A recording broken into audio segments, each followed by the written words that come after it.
Versículos 18 a 20 de este capítulo 2 que ya estamos recorriendo. Estos versículos lo que mencionan es lo siguiente. Entonces dijo el Señor Dios: no es bueno que el hombre esté solo. Voy a hacerle una ayuda adecuada para él. El Señor Dios formó de la tierra todos los animales del campo y todas las aves del cielo, y los llevó ante el hombre para ver cómo los llamaba, de modo que cada ser vivo tuviera el nombre que él le hubiera impuesto. Y el hombre puso nombre a todos los ganados, a las aves del cielo y a todas las fieras del campo. Pero para él no encontró una ayuda adecuada. Estos pues son los versículos. Y para empezar, aquí se va a dejar en claro que los animales, cualquiera de ellos, no son compañeros adecuados para el ser humano según la naturaleza. O sea, no puede darse, digamos, una equiparación entre lo animal y lo humano como tal. De hecho, en tanto ayudante, o sea, para que realmente fuera una ayuda adecuada para el ser humano, tendría que ser de su misma naturaleza. No pueden darse aquí, digamos, como complementaciones entre naturalezas diferentes. Y que el hombre ponga nombre a los animales indica que estos están a su servicio, o sea, que debe cuidar de ellos. Recuerden que en el caso de la Biblia, los términos empleados no corresponden necesariamente con nuestras referencias inmediatas. Por ejemplo, hablar de servicio no es tener algo bajo control o explotarlo, es más bien cuidar de ello. Entonces, en términos generales, puede decirse que el hombre tiene la responsabilidad de ocuparse, o sea, cultivar y honrar del jardín plantado por Dios en su conjunto. O sea que se le concede al ser humano atender y cuidar este jardín en particular que ha sido planteado por Dios mismo. Ahora bien, cuando Dios afirma que no es bueno que el hombre esté solo, está indicando de antemano que él necesita una ayuda importante antes de su regeneración en Cristo. Podemos decir que aquí ya se están configurando los dos ejes fundamentales del mandato de Dios: el amor a Dios y el amor al prójimo. O sea, antes de alcanzar esta regeneración en Cristo, será necesaria pues también la comunión con el prójimo, que al ser un ser humano de nuestra misma naturaleza, correspondería en efecto con una ayuda adecuada. Ahí dijo Dios: démosle una ayuda. Ahora, es decir, en el Evangelio, no dice Dios nada parecido. Quien ha recibido la gracia del Espíritu Santo, ¿qué otra ayuda puede necesitar? Quien forma parte del cuerpo de Cristo, ¿qué otro socorro habrá de tener? En aquel entonces fue hecho el hombre a imagen de Dios, pero ahora ha sido unido a Dios mismo. Entonces lo que vemos es que mientras esto acontecía, era necesario para el ser humano tener una ayuda adecuada, dijimos ya, de su misma naturaleza. En aquel entonces le dio Dios al hombre el dominio sobre los peces y los animales de la tierra. Pero ahora Dios asume a las primicias de la humanidad y las lleva más allá de los cielos. En aquel entonces, Dios le concedió al hombre el paraíso terrenal para que lo habitara, mientras que ahora le abre de par en par las puertas del cielo. Entonces fue formado el hombre al sexto día, porque debía cumplirse el tiempo. No obstante, ahora ha sido creado el día primero, justo al comienzo de la nueva era, junto con la luz, como afirma Juan Crisóstomo en sus homilías sobre el Evangelio de Juan. Ciertamente, la mujer es una bendición divina, sobre todo porque Dios sabía que la descendencia de María, y por ello la de la Iglesia, sería sumamente útil al hombre, como menciona Tertuliano en su obra Contra Marción. Por otra parte, también es verdad que le fue concedida a Adán toda la tierra. O sea, el paraíso era su residencia escogida por Dios. También podía salir del paraíso, ya que no era una cárcel. Pero las regiones externas no estaban destinadas a ser moradas del hombre, sino de los irracionales. O sea, ganado, cuadrúpedos, bestias y reptiles. Así pues, el paraíso era su residencia soberana y señorial. Por eso Dios condujo a Adán hasta los animales, pues estaban separados de él. Por cierto, no siempre están cerca del Señor los siervos, sino cuando son necesarios. Así pues, se les puso nombre a los animales e inmediatamente quedaron aparte. mientras que Adán permaneció en el paraíso, como afirma Severiano de Gábala en Sobre la creación del mundo. Y aquí hay algo importante de destacar. Si lo vemos, Dios mismo mantiene el orden de las naturalezas, no solamente al diferenciarlas en el tipo de creación que ha realizado con ellas, lo que vimos en los versículos anteriores, sino que además establece una distinción muy particular entre aquello que el hombre debe nombrar y por lo tanto mantener al margen, que después los padres identificarán con las pasiones, todo esto que ha quedado al margen del paraíso, y lo que el ser humano debe conservar en su integridad, ¿no? Quiere decir que no están confundidos. De hecho, como menciona San Severiano de Gábala, están aparte. El Señor le lleva a los animales. Y esto ya nos da una idea de que los animales en principio no estaban en el paraíso. El paraíso, lo dijimos, es esta residencia especial que Dios ha formado exclusivamente para el ser humano. Más allá del paraíso, es decir, en sus alrededores, ahí sí estaban los animales. Es Dios, pues, quien se los presenta. Y esto no significa para nada que con esto entonces se anulara la armonía establecida entre el ser humano y los animales. De hecho, se dijo, los llevó ante Adán para manifestar la sabiduría de Dios y por ende para expresar la armonía que inicialmente existía entre los animales y Adán. Así pues, los animales fueron hacia él como hacia un pastor amoroso y de manera ordenada, es decir, por razas y por géneros, y pasaron ante Adán sin ningún temor. No tenían miedo de él, ni se asustaban unos de los otros. La jauría de predadores pasaba tranquila y detrás de ella llegaba, también sin miedo, la raza de aquellos animales que después les serviría de alimento, como afirma Efrén de Nisibi en su comentario sobre el Génesis. Quiere decir que entonces los animales no habían adquirido ese perfil salvaje que ahora sí ya podemos detectar. Y la relación entre unos y otros era netamente armónica, es decir, era de una profunda comunión, de un servicio pues de caridad. Con esto se deja en claro que Dios manifestó al hombre en qué grado era mejor que las bestias. Mejor que todos los animales irracionales. Es esto lo que está significado en lo que se dijo. Todos los animales fueron presentados a Adán para que viese cómo habría de llamarlos y qué nombres imponerles. De aquí se deduce que el hombre, por la sola razón, es mucho mejor que las bestias, ya que únicamente la razón puede conocer las cosas por su nombre. Ciertamente es cosa obvia comprender que el hombre es mejor que las bestias, al menos por la razón. Pero difícilmente el hombre comprende que en él una cosa es la razón por la que gobierna y otra muy distinta, lo animal, que es gobernado, como afirma Agustín en Del Génesis contra los maniqueos. Esto es importante de resaltar porque todo indica que al menos en el mundo contemporáneo se está sosteniendo precisamente lo opuesto. Es decir, que cualquier animal incluso tendría mucho más valor que cualquier ser humano.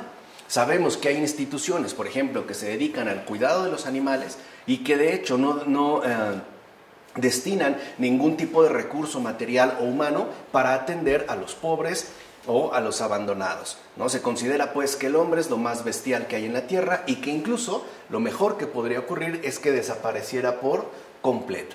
No obstante, lo que afirma el Génesis es justo lo contrario, ¿no? La superioridad primordial que tiene el ser humano sobre los animales, al menos por la razón, y que a partir de aquí se distinga justamente el papel que le corresponde. Es decir, nosotros también tenemos algo que debe ser gobernado por la razón. Esta dimensión terrenal que también nos configura y que además no debe de servirnos de obstáculo para llegar al cielo, que es finalmente nuestro destino principal. Ahora bien, el que habla despectivamente del humilde y no lo cuenta como ser vivo, es como quien abre su boca contra Dios. De hecho, el honor del humilde es el que perdura. En efecto, el humilde se acerca a las bestias salvajes y cuando éstas vuelven la vista a él como a su amo, le hacen fiestas con la cabeza y lamen sus manos y sus pies, porque huelen en él aquel olor que exhalaba Adán antes de la caída. Y esto lo podemos ver actualmente con los perros, con los gatos, incluso con toros o leones. Hay videos donde estos animales, por muy salvajes que sean, se acercan justamente con ese amor, haciendo fiestas a aquellos que eran sus amos. Es decir, cuando fueron convocadas junto a él y les puso nombre en el paraíso. Este olor nos fue arrebatado, este olor de verdadera bondad, de inocencia. Pero Jesús lo renovó otra vez y nos lo entregó en su venida. Esto es justamente lo que de nuevo perfuma el aroma de la raza humana, como afirma Isaac de Nínive en su sermón ascético. Entonces hay que ver también toda la plenitud que contiene la encarnación y la resurrección del Señor. O sea, no se trata de una realidad meramente abstracta, sino que involucra e implica de igual manera la realidad invisible o espiritual que para nosotros no resulta ni obvia ni directa. O sea, lo que podemos decir es que con la encarnación del Señor, toda nuestra humanidad en su conjunto ha quedado restituida e incluso de nuevo ha quedado perfumada. Es decir, nuestra humanidad posee una fragancia. Por eso no es casual que hay muchos santos que al morir mueren en olor de santidad, que incluso despiden una cierta fragancia floral o dulce que no se podría, digamos, identificar con ningún otro aroma. O sea, nuestra humanidad también posee una fragancia. Es esta la que se nos quitó también con el pecado. No obstante, la encarnación del Señor nos restituyó de manera plena, devolviéndonos incluso el buen aroma de lo humano. Por otra parte, debemos tener en cuenta lo siguiente: aquellos nombres que Adán les impuso a los animales han permanecido hasta ahora. Dios mismo lo determinó así, precisamente para que tengamos un recuerdo constante de la estima y autoridad que desde el principio Adán recibió de parte del Señor. Así pues, fue el pecado el que puso fin a esta autoridad y por ende debemos asumir humanamente la responsabilidad de esta supresión, ¿no? Como afirma Juan Crisóstomo. Entonces aquí hay, digamos, dos aspectos que también debemos de tener en cuenta. En primer lugar, esa prioridad que Dios nos otorgó en relación a los animales. Es decir, nos otorgó una superioridad establecida por Él mismo. Una superioridad que no apuntaba, por ejemplo, al desprecio o al maltrato de esas otras criaturas inferiores, sino a su cuidado. Honrarlas, pues, a través de un cuidado atento y una atención permanente. Pero el pecado, al quitarnos justo esa supremacía y al dejarnos en una condición deplorable, nos condujo más bien a una situación completamente diferente. Y esa supresión, o sea, la supresión pues de esa primacía, es algo que también nos corresponde asumir, ¿no? No podemos ignorarla o no podemos atribuirla a cuestiones externas, incluso a nosotros mismos. Por cierto, las bestias del campo y los pájaros del cielo, llevados ante la presencia de Adán, son también nuestros movimientos irracionales, ya que las bestias y los animales representan de algún modo las pasiones del cuerpo, ya sea porque se trata de las más turbulentas, entiendas en este caso las bestiales, ya conocemos las pasiones por el curso que dimos de la terapéutica de las enfermedades espirituales, o incluso de las más débiles. Pero aunque se trate de las pasiones más débiles, seguirían siendo igualmente animales. ¿Ves entonces que Dios te ha dado el poder de discernir mediante la determinación prudente de tu juicio el género de cada uno, de tal manera que debes dar un claro señalamiento sobre todos ellos? De hecho, Dios hizo comparecer delante de ti a todos los animales creados, precisamente para que supieras que tu humano juicio está por encima de todos ellos, como afirma Ambrosio en su texto El Paraíso. Entonces, a final de cuentas, lo que ocurrió con Adán es algo que también se repite en cada uno de nosotros en tantos seres humanos, porque todos y cada uno de nosotros, sin excepción, también debe de mirar a aquellos animales que se le ponen enfrente, es decir, que se le hacen presentes, y darles su respectivo nombre, según la pasión correspondiente. O sea, Dios nos concedió un juicio para estar atentos a todas estas pasiones, pues, que nos salen al encuentro para que las podamos señalar y nombrar. Les demos un nombre y entendamos que será a través de nuestro juicio que podremos alcanzar algo así. Y no solo eso, también se nos dotó de una naturaleza que puede oponerse a la presentación de todos estos animales que se hagan presentes de un modo u otro. Eso es básicamente un anuncio del discernimiento. Cuando el Señor menciona, estad atentos y velad, a esto también se refiere. Estad atentos a la presentación de los animales que se les hace llegar, que se les permite acercarse a ustedes. El problema no es, pues, su aparición. El problema es cuando estas bestias, estas pasiones, nos dominan. Porque finalmente lo que hacen las pasiones es atribuirnos un rasgo de animalidad. De hecho, cuando una persona, por ejemplo, es muy iracunda, alguien puede decir que se puso como un animal. O sea que, en pocas palabras, perdió la razón.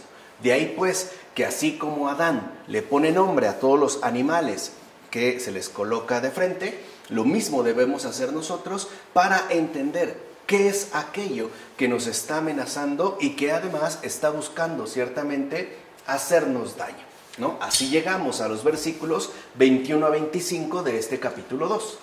Entonces el Señor Dios infundió un profundo sueño al hombre y éste se durmió. Tomó luego una de sus costillas y cerró el hueco con carne. Y el Señor Dios, de la costilla que había tomado del hombre, formó una mujer y la presentó al hombre. Entonces dijo el hombre, esta sí es hueso de mis huesos y carne de mi carne.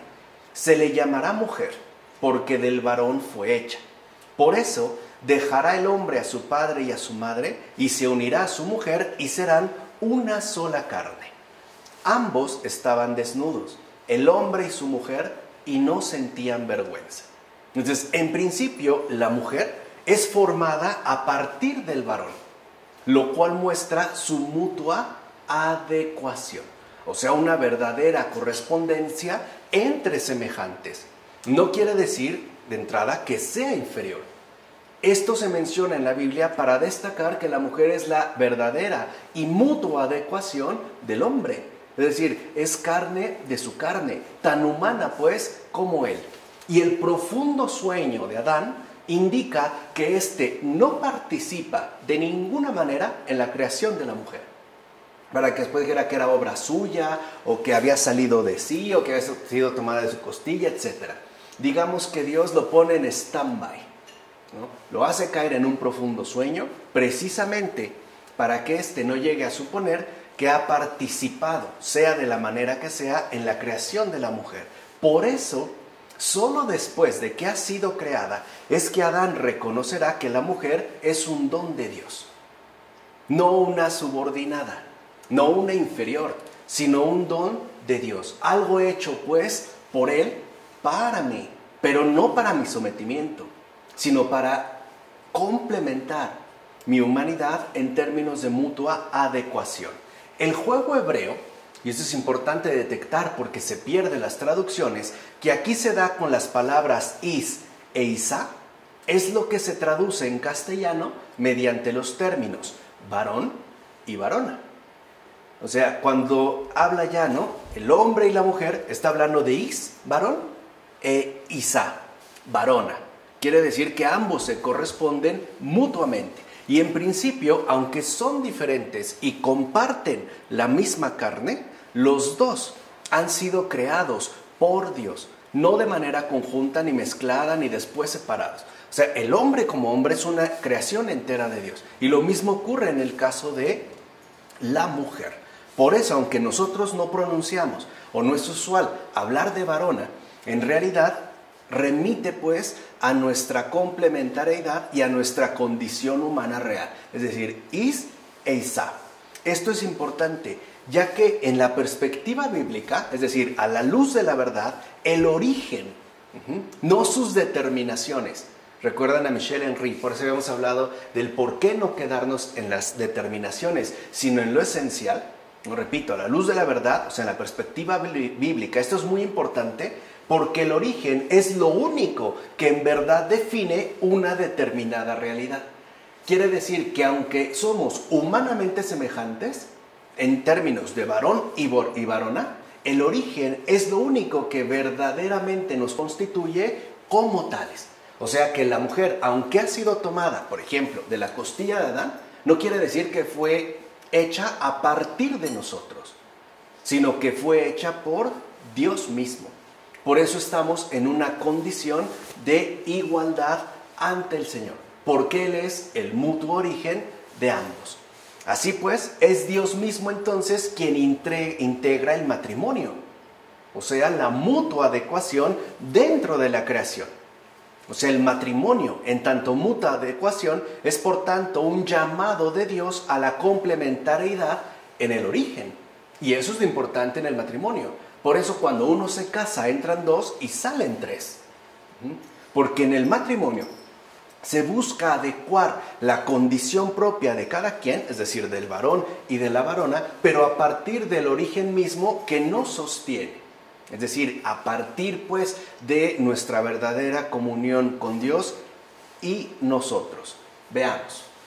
Al principio, ¿de quién fue engendrada Eva? ¿Qué madre concibió a la que no tuvo madre? La Escritura dice que nació del costado de Adán. ¿Puede entonces nacer Eva del costado del varón? Sin madre. ¿Pero un niño no puede nacer de un seno virginal sin concurso de varón? Ciertamente aquí hay una deuda de gracia, como afirma Cirilo de Jerusalén. ¿Qué quiere decir? Que así como ha sido creada la mujer, o sea, sin concurso de madre, porque no hubo una madre que la pariera, ya se está también apelando a la concepción virginal de la madre de Jesús, de la madre del Señor.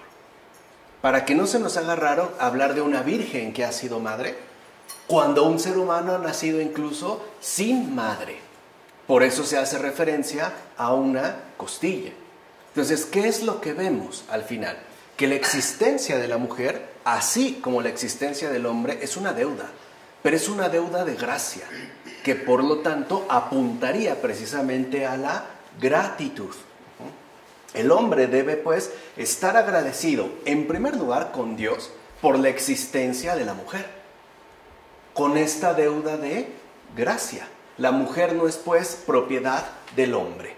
En ella de hecho debe el hombre ver y amar a Dios. Ella es para el hombre camino de contemplación, o sea, camino hacia el origen, o sea, escuela concreta de caridad puesta a su alcance. Porque para llegar al que no vemos, primero hemos de transitar el camino con el que sí vemos, es decir, con el prójimo. ¿Se acuerdan lo que dije al inicio de esta exposición? Cómo se empieza a establecer ya esta conjunción entre el amor a Dios en primer lugar y su inseparable, el amor al prójimo. Allí es pues donde se coloca de una manera ya muy concreta y muy específica. En efecto, dice la Escritura: hizo Dios caer sobre Adán un profundo sopor, y se durmió. Así pues, no solo cayó sobre Adán un sopor cualquiera, es decir, un sueño normal, sino que se le hizo ingresar en una total disposición con respecto a la obra de Dios. O sea, una absoluta docilidad, una disponibilidad total. Adán fue, por tanto, recubierto de una total disponibilidad, como afirma Juan Crisóstomo en sus homilías sobre el Génesis. Y ahí está el punto central. ¿Qué es el matrimonio? Total disponibilidad para Dios en tanto varón o bien en tanto varona. Aquí se encuentra, pues, a la luz de la verdad, el sustento, por ejemplo, del matrimonio. Y cómo el hombre está llamado a colaborar con el Señor en una total disponibilidad. No puede volverse pues un tirano o alguien que quiera disponer de aquello que de hecho no le pertenece. Ahora bien, ¿por qué no le dolió a Adán el que le quitaran una costilla? No es poca cosa. ¿Por qué no sintió dolor? Un solo cabello nos es arrancado del cuerpo y nos duele. ¿Sueña uno que se cae en un abismo y el durmiente se despierta a consecuencia del dolor que experimenta? Así pues, se quita tal miembro, se arranca la costilla y no se despierta el que duerme. A Adán no le fue arrancada la costilla, sino que, como afirma la Escritura, precisamente para mostrar la ternura concisa del artífice, la tomó. Y aquí hay una lección extraordinaria. El obrar de Dios no hace sentir dolor, aun cuando tomara nuestro propio corazón, como afirma Severiano de Gábala. Aquí está entonces una lección importantísima, ¿no? Que decir que al menos para mí es la regla de oro de la vida espiritual. El obrar de Dios nunca genera aflicción. Es decir, Dios jamás aflige los corazones. Así nos tomara de nosotros las piernas, los ojos, la lengua, no generaría el más mínimo vestigio de dolor. ¿Se dan cuenta cómo entonces la aparición de Eva, la mujer, la varona, se ha dado por obra de Dios sin dolor? O sea, de una manera netamente virginal. Lo mismo entonces podemos entrever en el caso de María. Algo que sí podemos, por ejemplo, afirmar a partir de la Escritura, es decir, a partir de lo que hemos expuesto, es que el parto virginal de María también fue sin dolor. En primer lugar, porque ella también se hizo una absoluta disponibilidad para el Señor, para su obrar.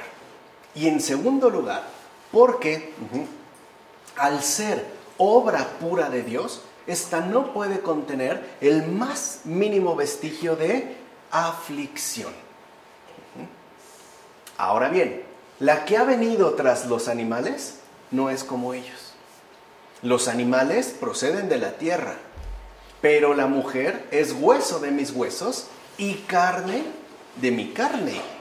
Y puesto que en ese día todos los animales recibieron de Adán un nombre según sus especies, también a la mujer no la llamó Eva, es decir, con su nombre propio, sino que la denominó mujer. Esto es el nombre establecido para toda su especie, como afirma Efrén de Nisibi en su comentario sobre el Génesis. Esto entonces significa que la mujer es siempre una ayuda para el varón, no precisamente terrenal. O sea, no solo se limita al proceder, pues, en esta tierra, o como muchas veces no se piensa que la mujer sería una especie de fábrica de procreación, ¿no? Un vientre para concebir y tener hijos. No es así, porque su primera finalidad es que el varón también vuelva de nuevo al paraíso. Ahí está la verdadera ayuda adecuada. Por eso, después se dice que la mujer fue hecha para ayudar al varón, de tal forma que de la unión espiritual naciesen los frutos de la vida eterna. Es decir, las buenas obras de alabanza divina que se ofrecen a través del servicio mutuo. Y volvemos a ver otra vez lo esencial del matrimonio. Es la gran escuela de caridad puesta al alcance, donde uno tiene que esforzarse en el servicio mutuo. Y es este servicio mutuo en el matrimonio donde se dan entonces estas alabanzas a Dios. Así pues, la sabiduría eterna, Cristo, es la que gobierna al varón y por ende a la mujer. Ahí está el verdadero gobierno de ambos. Eso es lo que se reconoce cuando uno se casa en la iglesia, como afirma Agustín del Génesis contra los maniqueos. Por otra parte, no es una cuestión ociosa el preguntarse por qué la mujer no fue hecha de la misma tierra con la que fue plasmado Adán. Esto fue así para que sepamos que una sola es la naturaleza del cuerpo, tanto en el hombre como en la mujer, y por tanto que una sola es la fuente de donde proviene todo el género humano. Por eso al principio no fueron creados los dos, sino primero el hombre y luego de él la mujer. Dios, en efecto, queriendo constituir una sola naturaleza humana, comenzando a partir de un único principio de esta criatura, eliminó de entrada la posibilidad de que surgieran muchas y disparatadas naturalezas. Hagamos, dijo Dios, una ayuda adecuada para él. Entendemos pues que es una ayuda y en verdad una óptima ayuda. En efecto, si entendemos ayuda en el mejor sentido, entonces comprendemos que se trata de la mayor grandeza de la actuación de la mujer. Es como en la tierra, que primeramente encierra en sí la semilla recibida y después, nutriéndola poco a poco, la hace crecer y fructificar. Pues bien, en esto consiste la ayuda de la mujer. Aunque también es verdad que el término ayuda asimismo se usa para designar algo de inferior calidad, como de hecho lo encontramos dado en la experiencia humana. En efecto, suele suceder que las personas de más elevado rango asumen como ayudantes la mayor de las veces a personas de mérito inferior, como afirma Ambrosio en el Paraíso. ¿Por qué entonces se dio así? Por una simple y sencilla razón. Así como dijimos la ocasión anterior, que el hombre Adán fue creado, ¿no?, en tanto humano como en una grandeza verdaderamente extraordinaria, y en la sabiduría divina lo primero que debe de prevalecer es precisamente la humildad, o sea, que no olvide pues la referencia directa de su origen, que es tierra. Lo mismo va a ocurrir con la mujer.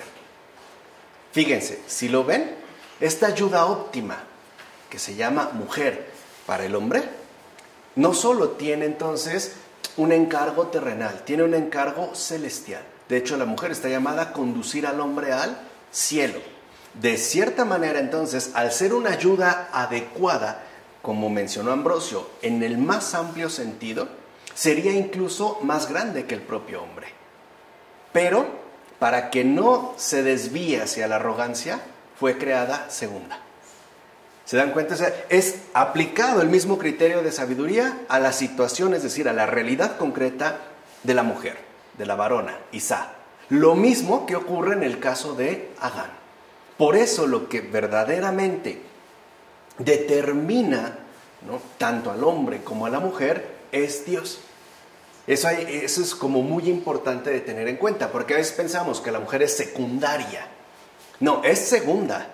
Pero es segunda por la razón que acabamos de mencionar, precisamente para que su enorme grandeza no le haga pues perder el rumbo. No se olvide que aunque ciertamente es una ayuda adecuada, una ayuda óptima y por ende algo que necesita el hombre, no por eso se olvide que fue segunda. Así como Adán, que recibió, ¿no?, el soplo divino de Dios, no se olvide también que es tierra. Aquí vemos pues cómo se va pues, ya estableciendo de manera mucho más evidente en el caso del ser humano el obrar, el proceder de la sabiduría divina. Ahora bien, en el paraíso Eva actuaba con diligencia. Cuidaba de los rebaños, las vacadas, las manadas y los pastos. Y también ayudaba a Adán en las edificaciones, los cercados y la construcción que Adán podía realizar. Los animales, aunque fueran sus servidores, no podían ayudarle en todos estos trabajos. Por este motivo, le hizo Dios al hombre una ayudante que fuera solícita y competente, precisamente para prestarle ayuda conveniente en múltiples asuntos, como menciona Efrén de Nisibi en su comentario sobre el Génesis. Entonces, ahí se ve ya la verdadera relevancia que tiene la mujer en tanto ayuda adecuada. La mujer, de hecho, puede ayudar al hombre de muchas maneras que ningún animal lo podría hacer. Y aquí se ve también que, en efecto, la mujer no pertenece, pues, a esa naturaleza. Así pues, el libro del Génesis nos deja claro lo siguiente. Hombre y mujer son a la vez una sola realidad y dos realidades. ¿Se acuerdan otra vez esa expresión filosófica de Michel Henry? Eso mismo que es lo otro, aquí está. Una sola realidad y dos realidades. Por cierto, la clase de hoy de Michel Henry está extraordinaria, ya con más luz, ¿no? Bueno, o sea que la humanidad es una, pero compuesta de dos realidades distintas, aunque mutuamente convenientes. ¿Qué podemos entrever aquí? El misterio de la Trinidad. Porque son dos realidades distintas, pero en tanto mutuamente convenientes, se conforman en una única realidad, es decir, en una única humanidad, pero con una gran diferencia, que no somos tres y uno, somos dos que configuran una terna. Y con esto se deja a su vez en claro que nosotros no somos Dios, somos criaturas de Dios. De hecho, estas dos realidades Hombre y mujer conforman el éxtasis de la naturaleza, es decir, el salir de sí mismos para ir hacia el otro en su origen. Quiere decir que entonces el hombre sale de sí mismo para ir hacia la mujer en su origen y agradecerlo, dijimos, como una deuda de gracia. Y lo mismo para el caso de la mujer. La mujer sale de sí para dirigirse hacia el hombre en su origen, o sea, como una criatura de Dios. Y por ende también para mostrarle su agradecimiento. En efecto, hombre y mujer están llamados a actuar según el poder e inspiración de Dios. Así pues, también puede entenderse rectamente que aquel profundo sueño de Adán fue en realidad un éxtasis, que Dios le infundió para que su alma se hiciera como copartícipe del coro angélico y por ende entrara en el santuario de Dios para entender las cosas de la creación. Por eso al despertar estuvo como lleno de espíritu profético e inmediatamente prorrumpió con aquellas palabras a las que el apóstol llama gran sacramento. Y cita la carta a los Efesios, capítulo 5, versículos 31-32. Esto es ahora hueso de mis huesos y carne de mi carne, y se llamará mujer, porque de su varón fue tomada. Y por esto dejará el hombre a su padre y a su madre, y se unirá a su mujer, y serán dos en una carne. Ciertamente, el Antiguo Testamento afirma que tales palabras fueron pronunciadas por Adán.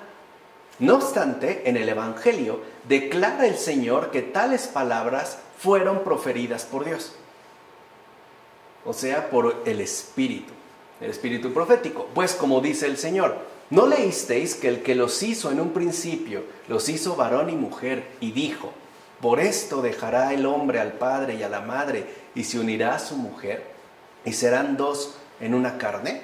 Y con razón dijo esto el Señor, justo para que entendiésemos que por causa del éxtasis que había tenido anteriormente, Adán pudo haber dicho esto como profeta al ser inspirado por Dios.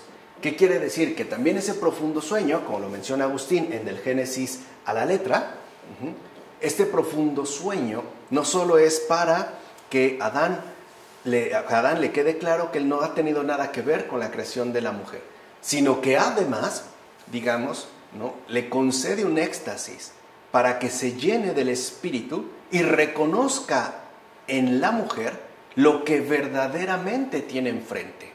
Es decir, una creación divina, una inspiración. Por eso, si lo ven, Adán, lleno pues de este espíritu, está llamado a tener una visión celestial en y a través de la mujer. Ahí es donde en efecto se comprende este éxtasis.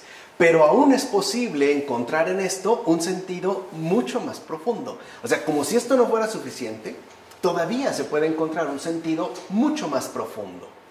Al principio del género humano, convenía que la mujer fuera tomada de una costilla del varón dormido, pues este era un símbolo profético de Cristo y de la Iglesia.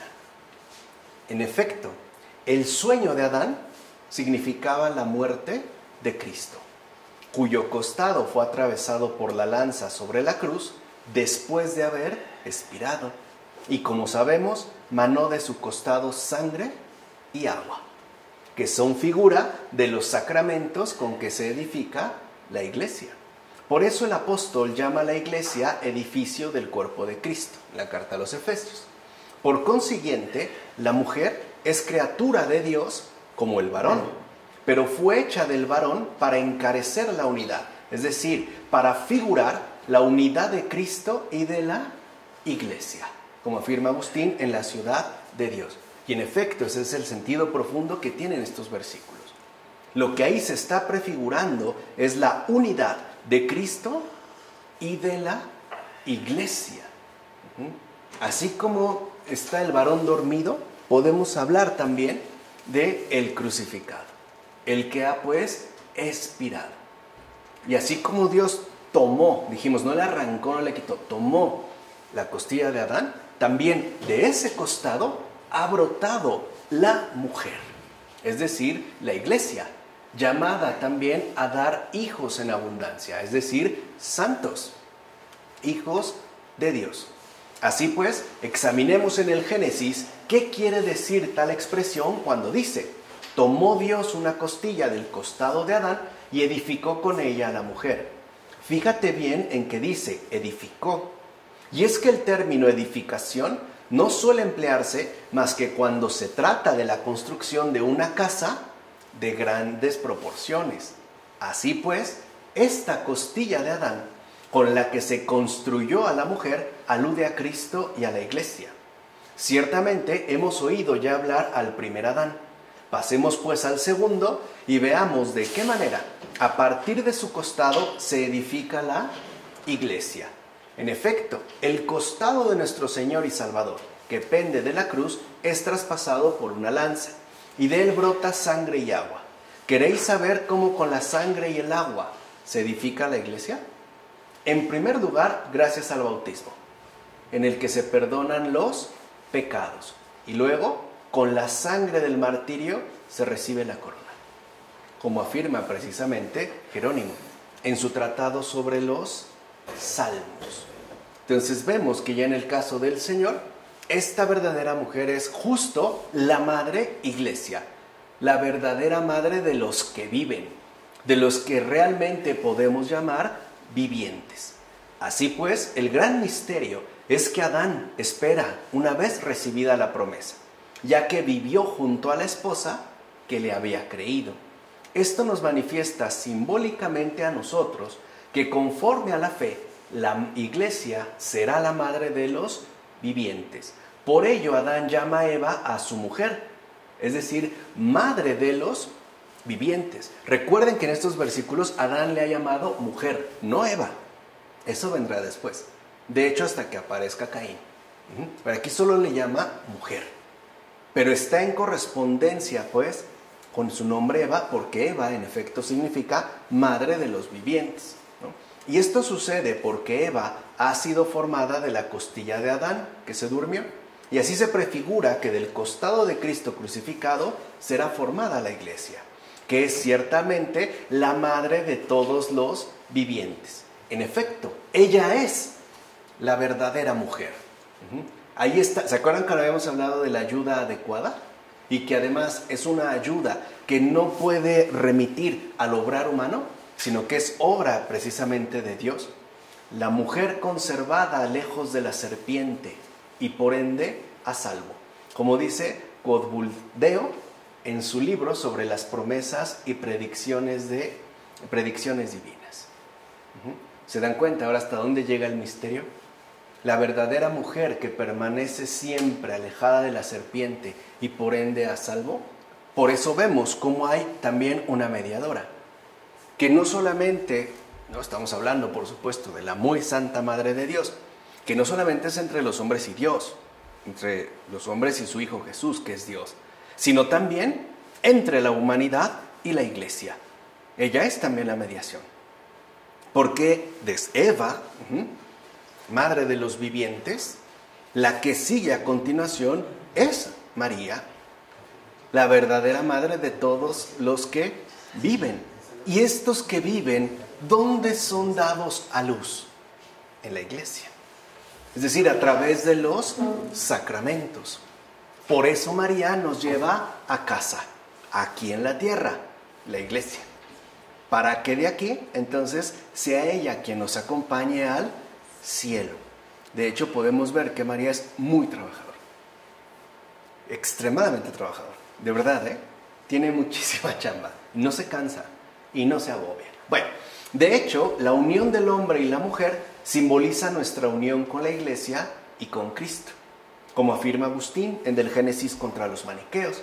Según mi modo de pensar, todo lo dicho sobre el hombre y la mujer es una profecía en relación a Cristo y a la iglesia. En todo caso, si la unión de Adán y Eva es un gran misterio en Cristo y en la iglesia, como se menciona en la carta a los Efesios, es cierto que como Eva fue hueso de los huesos del hombre y carne de su carne, entonces también nosotros somos realmente miembros del cuerpo de Cristo. es decir, hueso de sus huesos y carne de su carne, como afirma Ambrosio en sus cartas. Es muy importante. Entonces, cuando Cristo ve a su iglesia, es decir, a la humanidad verdaderamente viviente, la humanidad que vive a partir de lo recibido por Él, agua y sangre, ¿no?, el bautismo y también la Eucaristía, lo que ve es verdaderamente carne de su carne y huesos de sus huesos. No solo en términos humanos, como de hecho sucede, sino además esa verdadera carne y esos verdaderos huesos que poseen un origen divino, es decir, ya a la luz de la resurrección. Por otra parte, debemos notar que era causa de la gloria con la que estaban revestidos, tanto Adán como Eva, por lo que no se avergonzaban. Acuérdense que en estos versículos se dijo que ambos estaban desnudos y no sentían vergüenza. Bueno, era por la gloria con la que estaban revestidos. Pero cuando dicha gloria les fue arrebatada tras transgredir el mandato, entonces fue que se avergonzaron de estar desnudos, como dice Efrén de Nisibi. Y de hecho, un verdadero creyente, un verdadero hijo de la iglesia, también está desnudo. Está despojado de todo aquello que lo recubre, vicios, defectos y en general ausencia de virtudes. Y no se avergüenza de estar así ante el Señor. Está realmente desnudo. En efecto, así lo dice la Escritura. Estaban desnudos y no se avergonzaban. Y no es que su desnudez les fuera desconocida. O sea, no pensemos que eran imbéciles, no, que tenían los ojos cerrados. No, sino que la desnudez no era aún vergonzosa.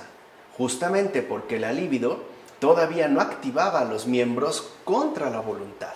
Ni la desobediencia de la carne testificaba aún contra la desobediencia del ser humano. De hecho, no habían sido creados ciegos, como algunos ignorantes imaginan, como afirma Agustín en La Ciudad de Dios, aparte de ignorantes mentirosos. Incluso puede decirse que tal desnudez no vergonzosa apunta desde el principio al bautismo. Entonces el sacerdote, despojándote del vestido, te introduce él mismo en la corriente. ¿Por qué desnudo? Con esto te hace recordar tu primera desnudez, es decir, cuando estabas en el paraíso y no te avergonzabas. Esta primera desnudez no estaba para nada impregnada de vergüenza, como afirma Juan Crisóstomo en sus catequesis bautismales.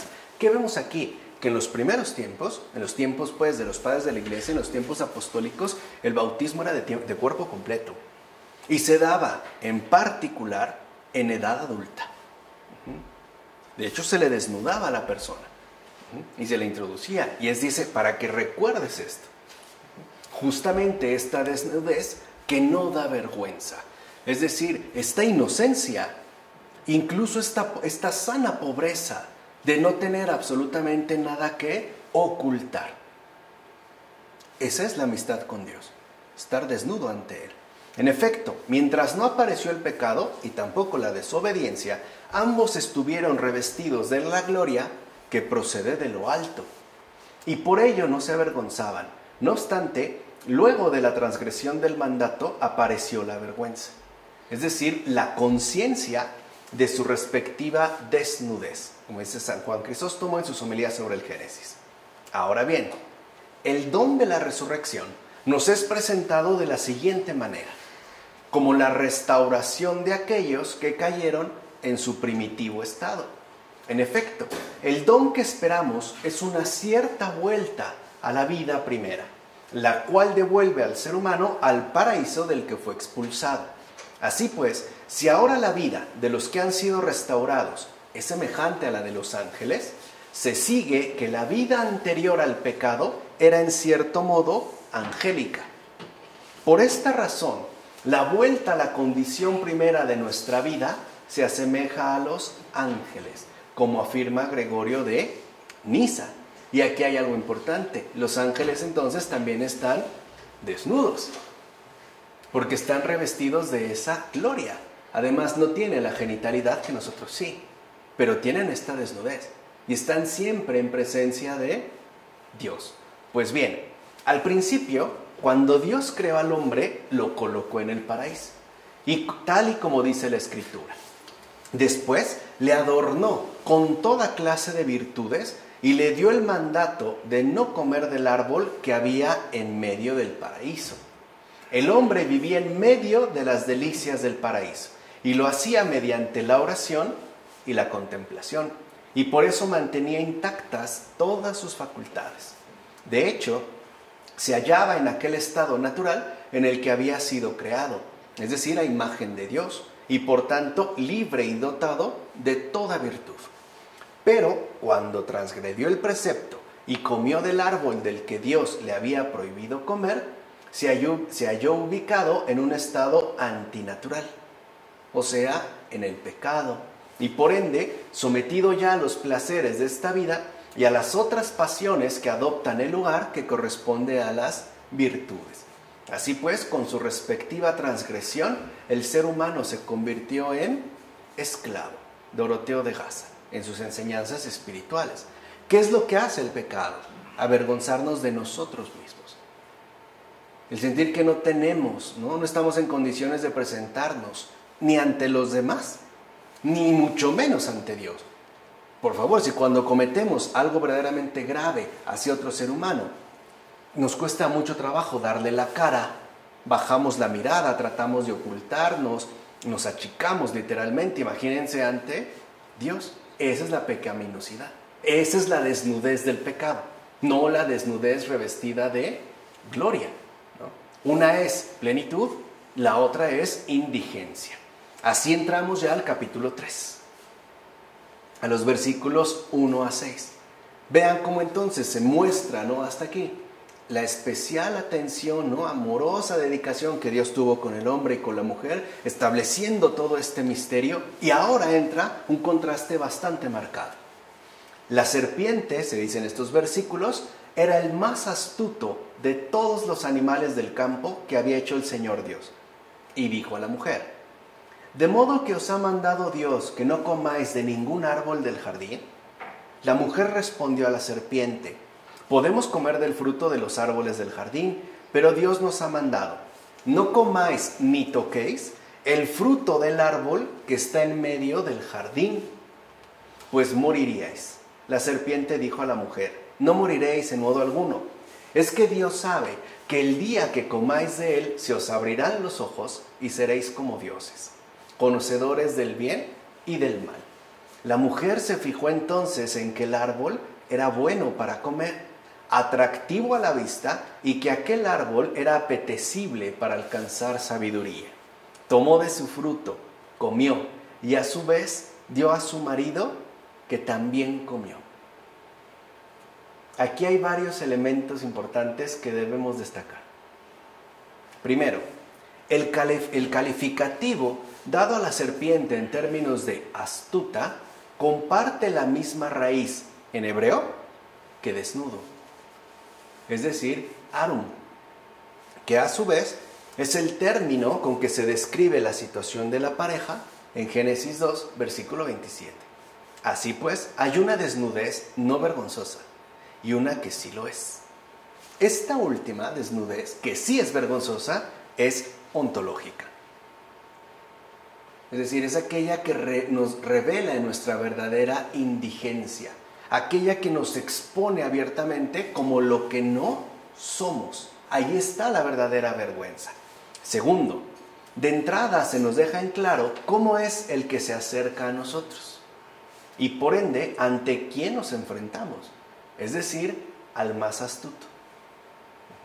Al que a nosotros nos acecha, siempre toma la delantera y comienza a elaborar sutilmente la trampa. ¿Quién empezó esta charla? El diablo. Ahorita vemos también el porqué de la serpiente. Pero él siempre toma la delantera y quiere dar inicio a la posterior catástrofe. Empieza como a sondear. Y su éxito depende no de que se acerque, sino de que le respondamos. De eso depende su éxito. Por eso Dios ha permitido que se acerque, incluso a Eva. El problema no es que se acerque, el problema es que le respondamos. Es decir, que desviemos la respuesta de vida únicamente a Dios. Y aquí está lo importante. El problema con la serpiente es que éste se presenta como una falsa palabra, como una palabra dirigida a nosotros, a la cual es debida una respuesta. Por eso el Papa Francisco ha insistido que con el diablo no se dialoga, porque él no es la palabra, y al no ser la palabra, no se le debe absolutamente ninguna respuesta. Lo mostró el propio Jesús. Por ejemplo, en las tentaciones en el desierto, utiliza exactamente, si lo recuerdan bien, espero que sí, la misma estrategia. Una vez que ve debilitado a Jesús por el hambre, después de 40 días y 40 noches sin comer, se acerca. Ahí está otra vez la misma expresión. Se acercó y le tiende la trampa, ¿no? Y Jesús literalmente no le responde. Lo rechaza con la palabra de Dios. En ningún momento, pues, le responde, porque él no es palabra, es una pseudo palabra. ¿Se entiende? Entonces vemos aquí que al entrar en su juego, o sea, acuérdense que él es el padre de la mentira. El diablo no dice mentiras, es mentira. Por eso les he dicho nada de que en un exorcismo el diablo reveló mentira. El diablo nunca dice verdad, no puede. El diablo habla de lo que es él. Pura mentira, nada de que un video donde se dice que en un exorcismo el diablo ya reveló. Mentira, es mentira. Y es justo aquí lo que se está exponiendo, porque al entrar en su juego, entonces todo comienza a distorsionarse, pues en su astucia hace que nos enredemos, y lo peor de todo, que perdamos de vista la verdad. Ese es su propósito, porque si perdemos de vista la verdad, ya estamos atrapados en la mentira. Se ve en Eva, ¿no? De repente vio, qué casualidad, que el árbol era bueno para comer, que era apetecible. ¿Qué no lo había visto antes? ¿Que de verdad no lo había mirado muchísimas veces? ¿Que no lo había contemplado de cerca? ¿Dónde está el engaño? Ahí está. Nos hace ver cosas que realmente no son. Y eso sigue pasando hasta la fecha. Una tentación del maligno nos hace ver cosas que no son y que incluso podemos verlas, al menos con la mirada intelectual, de ese modo completamente falso. ¿A cuántas personas no ha engañado hasta la fecha alrededor del mundo, haciéndoles ver que no son importantes, que nadie las quiere o que lo mejor que les podría pasar es morirse? Y lo ven, se voltean a ver ese engaño y así ven las cosas, cuando en realidad no es verdad. Y esto es justo lo que hace la propagación de la mentira. Vean, por eso la mujer, ¿no?, que en este caso, comentando este pasaje, recuerdan, Fabrice Ayash le llamaba Santa no toquéis, ¿no? Por eso la mujer añade ni toquéis. Dios nunca dijo eso. De hecho, a ella ni le dijo a Adán, porque el día que comáis de él, moriréis. Nunca le dijo ni lo toques. Eso ya es añadido de la mujer. ¿Qué quiere decir? Ya está entrampada. Ya perdió de vista, ¿qué? La verdad. ¿Se entiende? Por eso es tan importante este pasaje. De hecho, creo que es de los que más me han enseñado. O sea, aquí se ve toda la estrategia al descubierto. 4. El objetivo del engaño apunta siempre a la caída de alguien más. O sea, a veces nos podemos llegar a sentir quizás hasta honrados de que tenemos muchos ataques del maligno. No, no somos tan importantes. No va por nosotros, va por otros. No crean que somos su objetivo primario. Nos quiere utilizar como una ficha de dominó, porque al tirarnos sabe que van a caer muchos más. Si tira a la madre, ya tiró a los hijos. Si tira a la mujer, también tira ¿a qué? A Adán, a su esposo. Por eso Adán ni le dijo nada. Ya no era necesario. Bastaba ¿con qué? Con uno. Por eso lo que prepara el demonio a través de sus engaños es siempre una especie de derrumbamiento masivo. Con uno, tirar muchos. Como la bola de boliche que tira muchos pinos. Uno. Así pues, aunque la serpiente era más astuta que los animales, era solamente más astuta que las bestias gobernadas por el ser humano. O sea, sí era la más astuta de los animales, pero no más que un ser humano. Lo vimos hace rato, el Génesis nos lo aclaró. Las naturalezas entre unos y otros, animal y humana, están plenamente diferenciadas. Incluso el ser humano está por encima de ellas. De hecho, aunque sobrepasara con su astucia el nivel de los animales, no ascendió hasta el nivel del humano. Ciertamente era más astuta que los animales irracionales y más hábil que los animales que no tienen inteligencia. Pues la serpiente no tiene la inteligencia del ser humano ni posee la revelación de la sabiduría divina. Además, Adán y Eva eran más grandes que la serpiente por su forma, por su alma, por su mente, por su gloria y por su posición.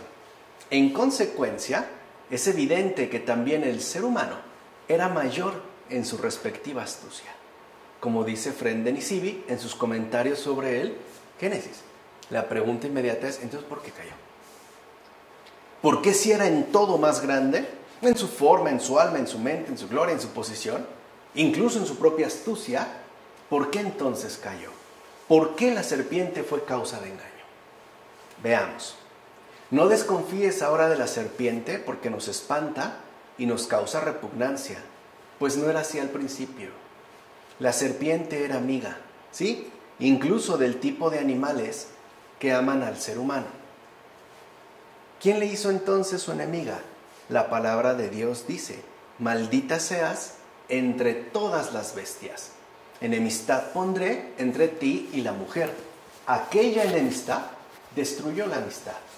No me refiero a una amistad como la que tienen los seres racionales, sino a una especie de conocimiento de tipo irracional. Igual que hoy un perro muestra una forma de cariño al ser humano que no es producto de la razón, sino de un impulso natural, así sentía la serpiente cariño por el humano. Así pues, aprovechando este cariño primario, el diablo la vio como instrumento suyo. Habla pues el diablo a través de la serpiente. Y ruego a vuestra caridad que no descuidéis estas palabras. No es irrelevante esta cuestión, pues muchos investigan cómo es que habló la serpiente, si con voz humana o con silbido de serpiente, para que Eva la entendiera, como afirma Severiano de Gábala en Sobre la creación del mundo. Es decir, no podemos nosotros descuidar para nada lo esencial. Atendamos pues a lo siguiente: la serpiente en el paraíso como animal era amigo del ser humano, y el diablo aprovecha esta cercanía afectiva para poder acercarse al ser humano y engañarlo. Aquí está el punto de la astucia. Él va del bien al mal. O sea, siempre nos va a querer llegar por algo que no sea cercano, por una cierta cercanía afectiva, para que ahí pueda introducirse. Es decir, siempre empezará con apariencia de bien. Si de entrada se revelara como lo que es decir, un mal, ¿no? Tosco, lo rechazaríamos de inmediato. No, se acerca de aquello incluso hacia lo que más, ¿no?, cercanía tengamos. De hecho, antes de la transgresión, todo estaba sujeto al hombre, pues Dios le colocó como príncipe de todo en la tierra y en las aguas. Por eso el ser humano también tenía a la serpiente como amiga, incluso más que a los otros animales, pues se acercaba a él y conversaban sobre los bienes mutables. Por eso fue que a través de ella el diablo hizo la peor de las sugerencias a los primeros padres, como afirma Juan Damasceno, Exposición de la Fe. ¿Qué podemos aquí entonces entrever? Tanto Adán como Eva tenían ya antes trato con la serpiente, ¿sí? Incluso cercanía. Recuerden que en la antigüedad la serpiente era considerada, incluso en muchas otras culturas hasta la fecha, fuente de sabiduría. No era mala. Era de hecho de los animales más sabios. Era su amiga cercana. Ya habían pues conversado en otras ocasiones. Tenían un trato pues frecuente. Eran, si lo quieren ver así, amigos. Por eso el diablo va a aprovechar esta familiaridad. Lo que yo les dije hace rato de ese contacto cercano, esa cercanía, esa familiaridad. Porque si tantas veces hemos hablado ya con la serpiente y todo ha sido a la luz de la verdad y según la sabiduría que de hecho posee, que ahora me hable, pues no tiene absolutamente nada de raro. Tan es así, ¿no?, que como dice el Génesis, se acercó la serpiente, es decir, el diablo disfrazado ¿de qué? De serpiente. ¿Para qué? Para que estos no dudaran de aquello que iba a proponer, ¿no? La serpiente no podía entrar en el paraíso, ya que a ningún animal se le permitía aproximarse a esa región. Por eso Adán iba hacia ellos. Lo vimos, Dios le presentó a Adán los animales, es decir, se los llevó, pero finalmente quedan aparte. De hecho, la serpiente conoció, gracias a las preguntas que hacía Eva astutamente, las características del paraíso. ¿Qué era y cómo era? O sea que antes, pues, de la tentación, ya le había sacado, ¿qué? Información. Ya le había hecho astutamente preguntas. ¿Qué es el paraíso? ¿Qué hay ahí? ¿No? ¿Qué hacen? Etcétera. O sea, empieza a tramar su maldad. Fue así como pudo escuchar que el santuario estaba escondido para ellos. Es decir, la gloria de aquel tabernáculo interior. Y también así supo que el árbol del conocimiento, investido con un divino mandato, estaba ante la puerta del santuario. Supo, pues, que ese fruto era la llave de la justicia que abriría los ojos de los presuntuosos para que les remordiera la conciencia, como dice Efrén de Nisibi en sus comentarios sobre el Génesis. Entonces el tentador, una vez asegurada su maldita impostura, se volvió ya hacia el mandato de aquel que manda, como dice Efrén de Nisibi. Y esto es cierto. Se empieza de a poco, les dije siempre con apariencia de bien, e incluso sigue utilizando la misma estrategia. Nos va sacando información, va literalmente calando el terreno, como decimos aquí. Por ejemplo, si nos quiere invitar a una infidelidad, se acerca y dirige nuestra mirada, es como si nos preguntara, ¿no? Todo al alma. ¿Te gusta? ¿No se te antoja? ¿Cómo ves? Poco a poco empieza, o sea, como decir, a ver, ¿qué hay ahí? No, yo no puedo llegar al interior de tu alma. De hecho, solo Dios y la Virgen pueden ver el alma. Ni un santo, ni mucho menos el demonio, no puede. Pero para llegar a este paraíso, tiene que ir indagando poco a poco. Y esto lo puede ver desde nuestras expresiones faciales, nuestras reacciones mínimas. Caramba, si hasta humanamente lo hacemos. Hay quienes se dedican a ver muestras de desagrado, de duda, de miedo, de gusto, de ansiedad, etcétera, a través de nuestra corporalidad. Cuanto más él no va a poder percatarse. Nos empieza a sacar esta información poco a poco. Y una vez que ya tiene como el mapa, por decirlo así, de nuestra situación, ahora sí, viene entonces el segundo paso, la insinuación, la tentación, pero ya llevando enormes posibilidades de tener éxito. Lo mismo aquí. Entonces, en todo caso, la causa de la envidia del diablo fue la felicidad del ser humano situado en el paraíso. ¿Por qué? ¿Por qué tanta envidia? ¿Por qué tanta rabia? ¿Por qué tanto odio? ¿Por qué tanto desprecio? Porque esa gracia, esa eterna felicidad, él mismo no la pudo conservar. Por eso. O sea, no crean que es por nosotros, es por él mismo. Porque él mismo, pues, no pudo conservar la gracia recibida. Así pues, el diablo tuvo envidia de la persona humana. ¿Por qué este miserable sí y yo, que era muchísimo más grande, no pude? ¿Se entiende? O sea, es odio contra sí, pero proyectado hacia nosotros, por haber sido puestos no solo en el centro, en la cima. Sobre todo porque dicha persona, a pesar de haber sido plasmada de lodo, que para él somos porquería, fue elegida para habitar en el paraíso. Reflexionaba entonces el diablo cómo él, que era de una naturaleza superior, había caído en estas cosas terrenas y efímeras, mientras que el ser humano, en cambio, que era de una naturaleza inferior, podía esperar con toda seguridad los bienes eternos, como afirma Ambrosio en El Paraíso. Podemos decir que la envidia del diablo se desliza como forma de serpiente, contorsionándose hasta alcanzar el corazón humano, y ahí se va a replegar dando tortuosos giros. De hecho, tiene el veneno en sus dientes que todo lo desgarra y destruye, como afirma Ambrosio en sus cartas. Se ve que lo conocía bien. Muy bien, me atrevo a decir yo. Se ya había visto precisamente su modus operandi. Por eso les decía, no hay que darle información, no se le responde. Los diálogos de intimidad es con el Señor. No con Él, no cae a sus sugestiones, a sus sugerencias. Con Él no se dialoga. Se dialoga con Dios. Él es la palabra, no aquel. Ahora bien, el diablo urdió su trama no atacando directamente a Adán, sino tratando de engañar a Adán por medio de Eva.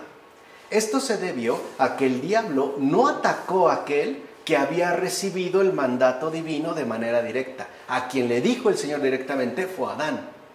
Eva no estaba, fue Adán. Sino aquella, fíjense, que de hecho había aprendido lo que debía cumplir. Y no precisamente de Dios, sino a través de alguien más, es decir, del hombre. Aquí está la gran escuela de la fe.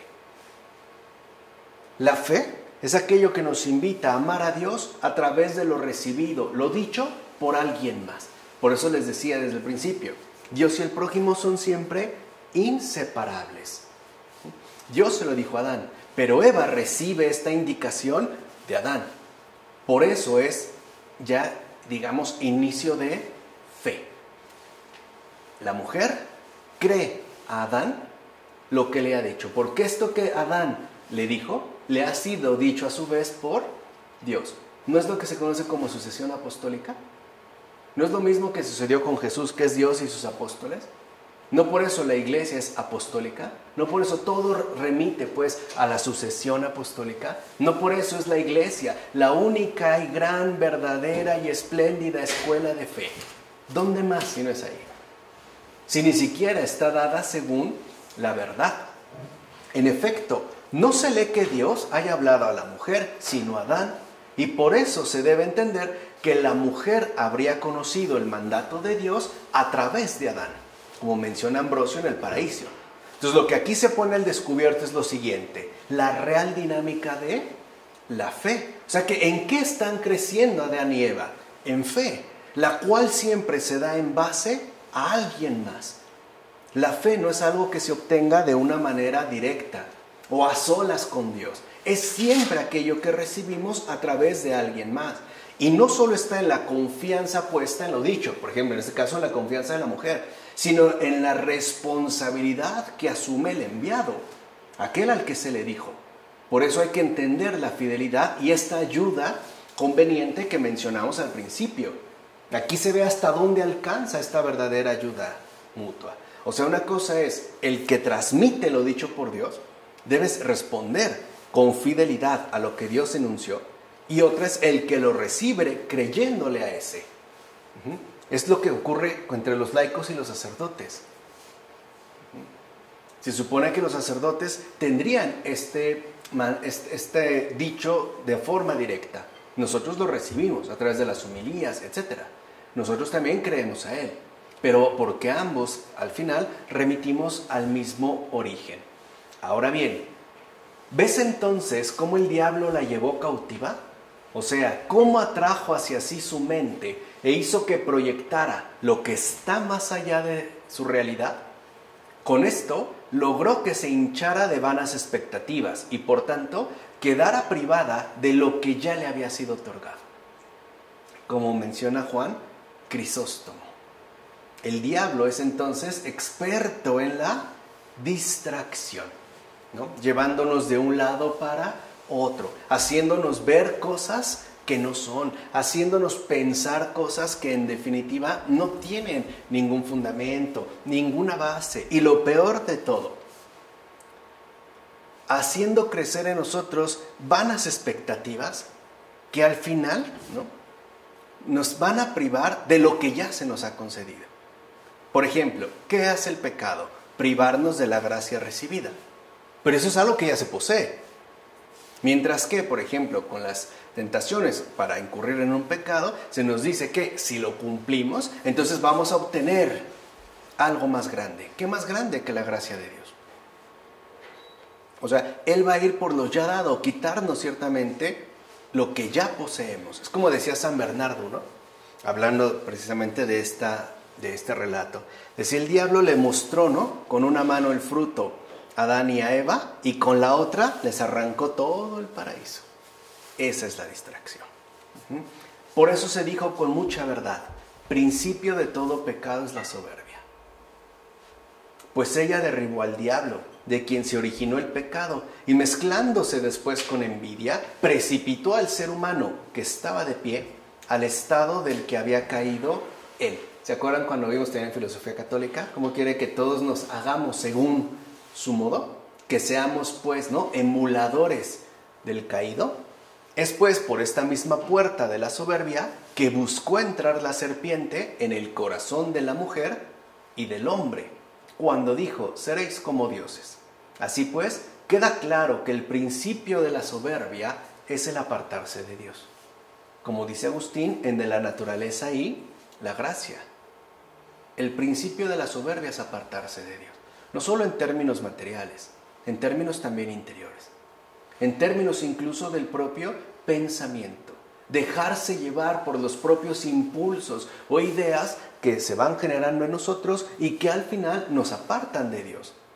Ahora bien, el diablo no hubiera sorprendido al ser humano en un pecado tan claro y manifiesto que consistió en hacer lo que Dios había prohibido.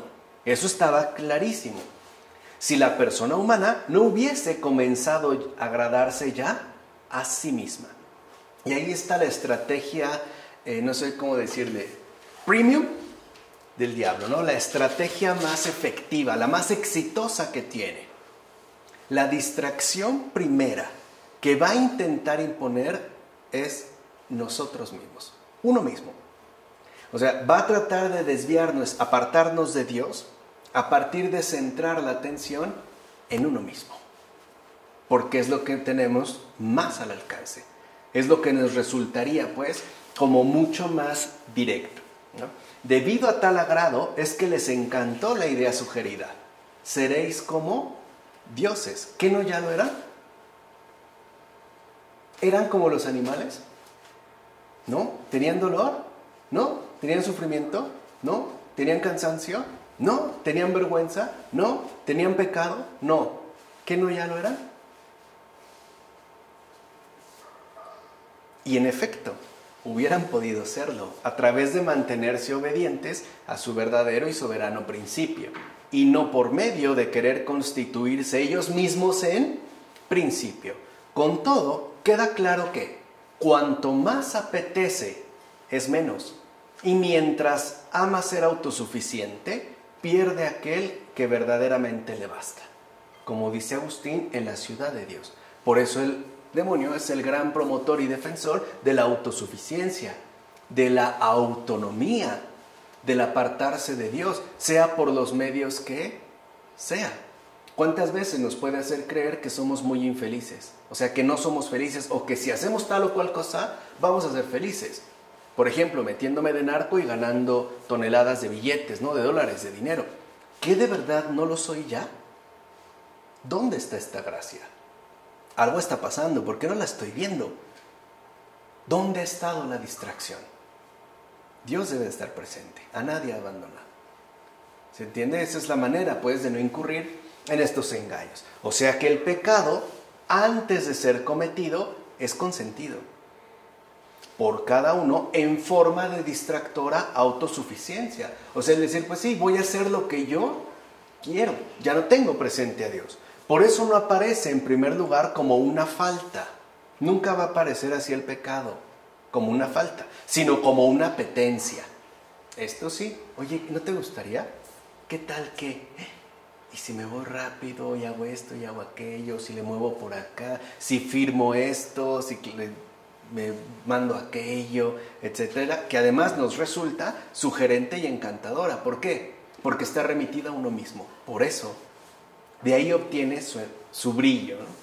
Así pues, podemos decir que es justo el deseo previo el que abre la puerta a la tentación y por ende al pecado. Y esa es su dinámica. Primero promover el ¿qué? El deseo. Les dije, ahí empieza a tratar de obtener información, ¿no? Va calando el terreno. Una vez que ve que el deseo ya está como preparado, lo que viene a continuación es la tentación. Porque si nosotros ya caemos en la tentación, lo que de ahí se va a derivar es el pecado. Así de simple nos trabaja. Esa es su estrategia, pues. En efecto, la palabra del que los tentaba no les habría hecho pecar si su deseo no hubiese servido de ayuda al tentador. O sea que el demonio aprovecha lo de nosotros para usarlo en contra nuestra. Por ejemplo, nuestros deseos para que estos deseos nos pierdan, nos lleven a la perdición. Es más, aunque el tentador no se hubiera aparecido, el propio árbol, por medio de su belleza, les hubiera provocado una gran agonía, debido justamente a su deseo de autocomplacencia. Esa fue la causa real por la que la serpiente les habló. Así pues, su avaricia, se entiende por eso, el deseo de autosatisfacción, esa es la avaricia, no es acumular dinero, ya lo vimos en la terapéutica, ¿no? Les resultó más perjudicial que la promesa de la serpiente.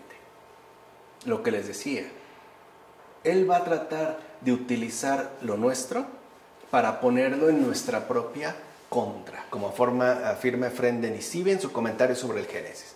Entonces, lo que el diablo dice, lo que el diablo nos sugiere, depende por completo de lo que deseamos. En eso se apoya. De ahí es donde va a encontrar precisamente su respaldo. Esto significa que a final de cuentas, la rebelión contra Dios comienza siempre en el alma. Ahí es donde se va a gestar. Y esto es precisamente lo que el diablo aprovecha al máximo en cada uno de nosotros para usarlo a su favor. Es verdad que el pecado empezó en el paraíso por la soberbia del alma, pues fue ella la que dio el consentimiento a la transgresión de un precepto. Ciertamente fue la serpiente la que dijo a nuestros primeros padres, seréis como dioses.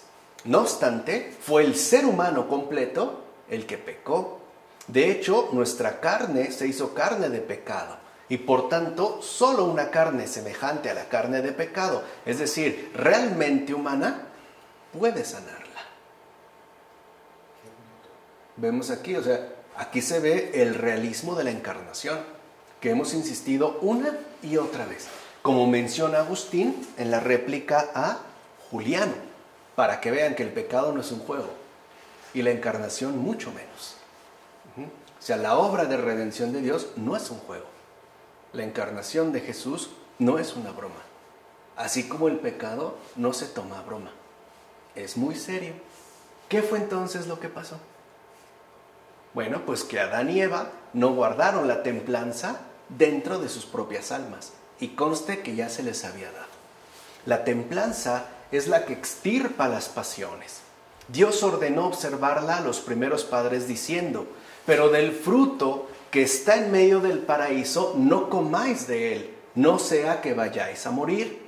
Y porque no la observaron, los transgresores de aquella sublime virtud fueron expulsados del paraíso y por tanto fueron asimismo privados de la inmortalidad. Cierto es que la ley la enseña y la infunde en el corazón de todos, como dice Ambrosio en Sobre Jacob y la vida feliz. Por otra parte, que la vista, el gusto y todos los otros sentidos disipan la memoria del corazón cuando usamos de ellos por encima de la medida, nos lo dice la primera Eva. O sea, si lo ven, esto tiene mucho que decir de nosotros. Mucho. ¿Por qué? Porque de ahí venimos. Ahí están nuestros primeros padres. No es un mito, pues. Es una realidad espiritual, esto sí. Pero de ahí está nuestra verdadera procedencia. En efecto, mientras que ella, fíjense, no miró con placer el árbol prohibido, recordó cuidadosamente la orden divina. Lo que les dije, ya estaba ahí. Ya lo había visto, no una vez. No estaba tapado, no tenía un muro, no tenía una cerca. Dice, por eso estaba aún como resguardada bajo las alas del amor ardiente. Pero cuando vio con placer el árbol, lo tocó con gran deseo y gustó luego su fruto con un intenso placer. Y enseguida se deslizó a la corporalidad, es decir, a la pasión desnuda. Con ello dio todo su deseo al gozo de las cosas presentes, o sea, a esas cosas de agradable apariencia, como nos sigue pasando hasta el día de hoy. En consecuencia, Adán mismo fue unido a la dulce apariencia de la propia caída, como dice Diádoco de Fótice en Sobre la perfección espiritual. Pues de fondo el pecado es, desde el primer momento, una engañosa conspiración de disolución total que usa lo nuestro en nuestra propia contra. Ese es el pecado. ¿Se dan cuenta cómo no solo es una falta moral? ¿Una falta cometida de tal o tal manera? No. El pecado desde el primer momento es una engañosa conspiración de disolución total. O sea, apela a la ruina, a la catástrofe, al hundimiento absoluto. ¿Y qué? Para lograrlo, usará lo nuestro en nuestra propia contra. Aquello en lo que encontremos gusto, placer, es decir, autocomplacencia. Ahora bien, lo mismo que quienes víctimas de una conspiración han tomado un veneno y con otra droga que igualmente penetra las entrañas es que extinguen su fuerza destructora, como sigue ocurriendo hasta la fecha, ¿no? Cuando se coloca un remedio. Se despegó.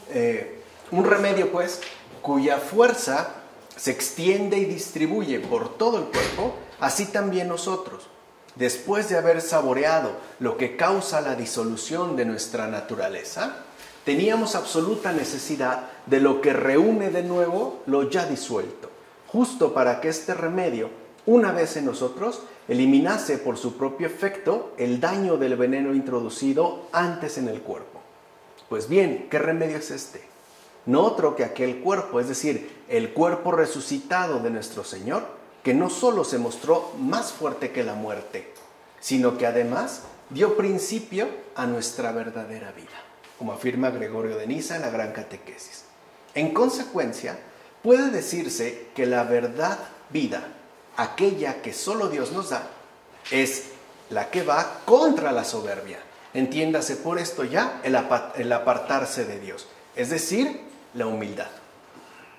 Y aquí es donde vamos nosotros a entender cómo se nos muestra el mal y a la vez se nos insinúa cuál es entonces el remedio.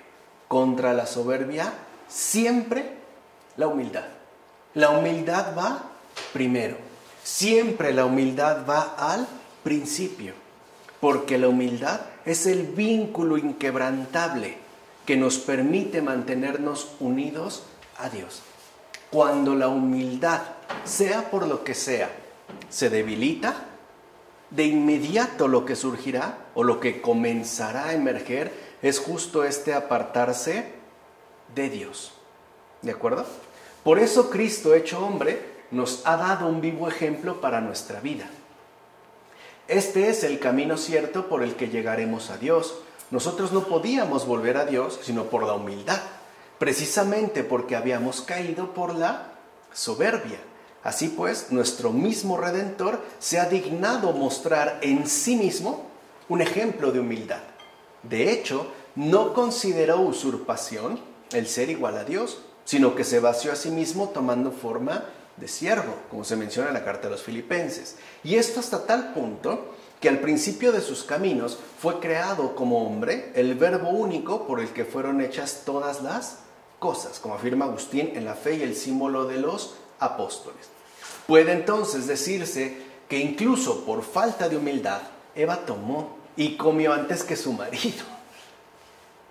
Se ve ahí ya el engaño, ¿no? Ni siquiera es, oye, si yo tengo algo muy bueno, lo compartes, ¿no? Primero tú. Ah, no, se atasca, ¿no? Pásale, ahorita voy yo, ¿no? Y todo, por falta de humildad. Dice ya que quizá ella pretendía ser más anciana en la divinidad, ante quien de hecho era más anciano que ella en la humanidad. ¿Se dan cuenta esta trampa? Dijimos, en la humanidad es más anciano Adán. Ah, pues quizá ella ahora quería ser más anciana. Tú fuiste creado primero. Ah, pues ahora yo voy a ser Dios antes que tú, como menciona Efrén de Nisibi. Pues bien, a pesar de todo, es un hecho que el pecado de Eva fue superado por la obediencia de María. Veamos. Así como Eva fue seducida por lo dicho por la serpiente para que huyese de Dios haciendo a un lado su palabra, así María, fíjense la diferencia, por la palabra del ángel, fue evangelizada para que llevase a Dios por la obediencia a su palabra. Y esto con el fin de que la Virgen María fuese la abogada de la Virgen Eva. En consecuencia, así como el género humano había sido atado a la muerte por una virgen, la Virgen Eva, Así también fue desatado el género humano de la muerte por la Virgen María. Dicho brevemente, la desobediencia de una virgen fue compensada y hasta recompensada por la obediencia de otra virgen, como lo menciona Ireneo de León en Contra de las herejías. La Virgen María es, por tanto, el modelo perfecto de obediencia a Dios y, por ende, de real evangelización.